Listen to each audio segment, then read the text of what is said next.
E aí pessoal, tudo bem? Vitor Aguiar falando e hoje eu tô com uma proposta um pouco diferente para conversar aqui com vocês. Claro que a gente vai falar tudo sobre Ibovespa, tudo sobre o dólar, mas eu queria dar uma atenção especial para a Selic nessa quinta-feira. Por que eu estou dizendo isso?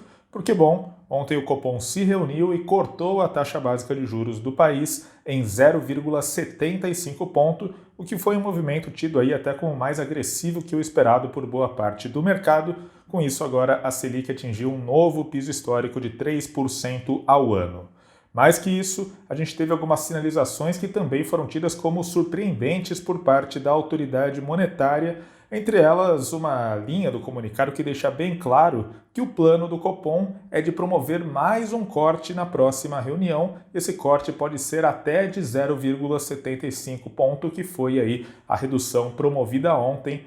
Portanto, se a gente tiver de fato esse corte na magnitude máxima, a gente tem a Selic chegando a 2,25% ao ano na reunião de junho.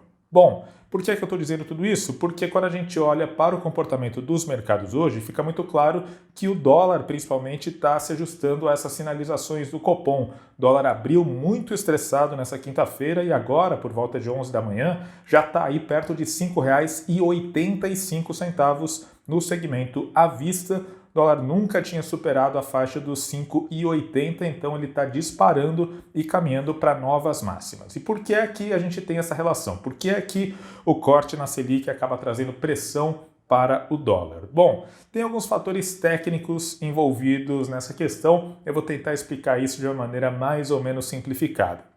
A gente tem a taxa de juros aqui no Brasil e também tem a taxa de juros nos Estados Unidos. Se a gente subtrai uma da outra, a gente vai chegar num número que é conhecido no mercado ali como o diferencial de juros. Por que esse número é importante? Porque, bom, quanto maior esse diferencial de juros, isso quer dizer que os investidores externos eles têm aí um atrativo. Digamos que o diferencial de juros seja mais ou menos um termômetro que mostra aí qual que é a rentabilidade das aplicações nos determinados mercados. E claro, quanto maior esse diferencial, maior a rentabilidade. Então o que acontece? Quando a Selic começa a cair muito, a gente vê que esse diferencial de juros ele fecha, ele fica cada vez menor.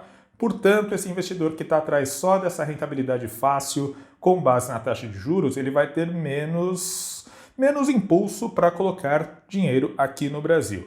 É claro que esse investidor ele tem um caráter muito mais especulativo, então essa entrada de recursos do investidor que busca só essa rentabilidade fácil, ela não necessariamente contribui para o crescimento econômico do país. Mas o fato é que, se esse cara não coloca o dinheiro aqui no Brasil, então a gente vai ter menos dólar entrando. Com menos dólar, aí a gente tem um desequilíbrio na oferta e na demanda de dólares aqui no mercado doméstico. Então, como a gente vai ter aí uma oferta menor, o dólar acaba subindo. Então é por isso que, em linhas gerais, a gente tem essa situação, né? A Selic cai e a gente tem uma projeção da Selic caindo nos próximos meses, caindo em junho, e alguns analistas até já acham que pode cair ainda mais do que 2,25%, e é claro que esse cenário todo ele traz muito estresse para o câmbio.